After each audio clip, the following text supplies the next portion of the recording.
What are the signs that a relationship will not make it? People often think that it's things like losing sexual desire, growing apart, fighting too much. It's actually something else. It's contempt.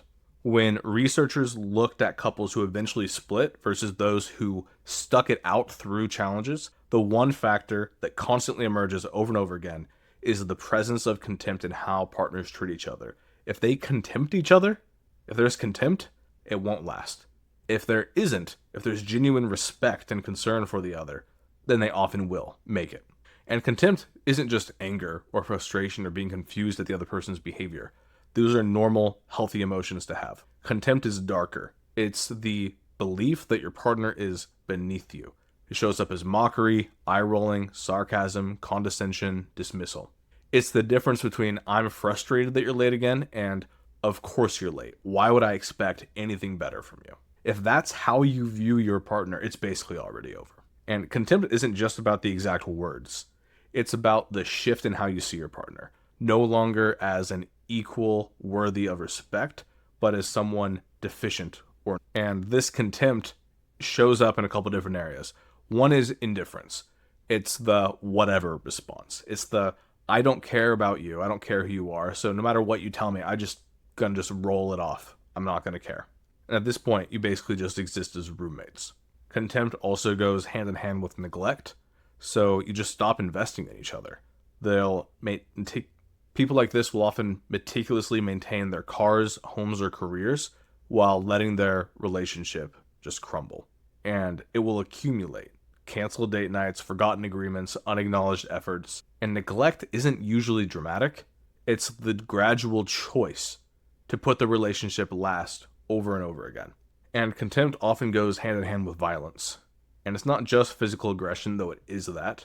It's emotional violence. Cutting remarks, deliberate humiliation, especially in front of other people, publicly putting them down. And this is just destructive to trust and to the cornerstone foundation of a relationship, which is feeling that they actually have positive regard for you.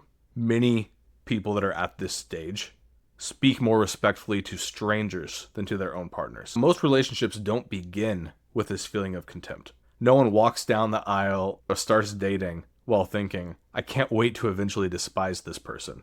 So how do we get there? How does this happen? Often it stems from our past.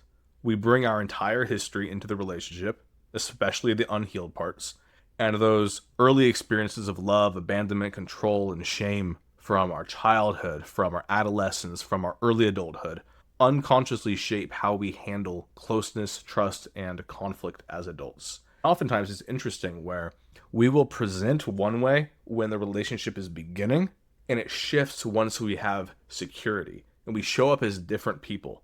And oftentimes we've learned through trial and error that, okay, if I show up in a contemptuous way while getting to know someone, they just won't even want to get to know me. So we're forced to learn to adapt that part of ourselves. And it is normal to have a difference in how we initially treat someone versus what it's like to be with them longer term.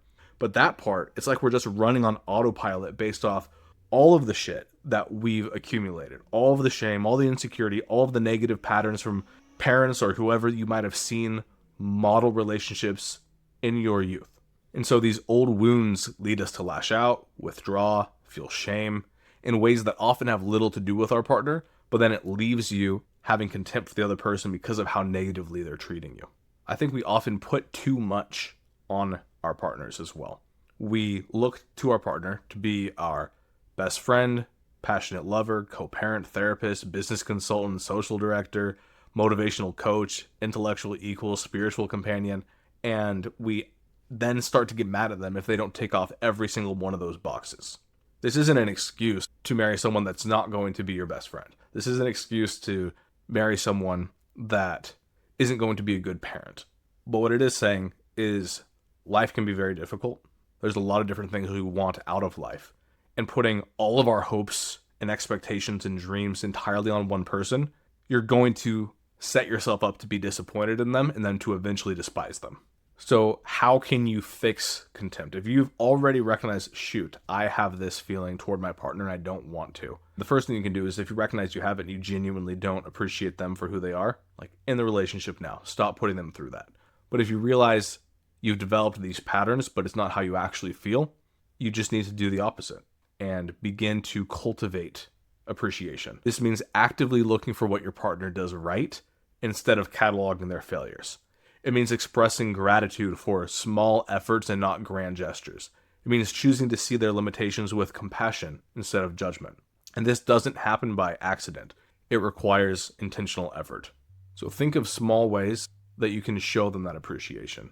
It doesn't and shouldn't even require a ton of money, but just something to show that you went out of your way to make sure that they knew how much you appreciated them. This could be writing them a note. It could be putting together a homemade gift.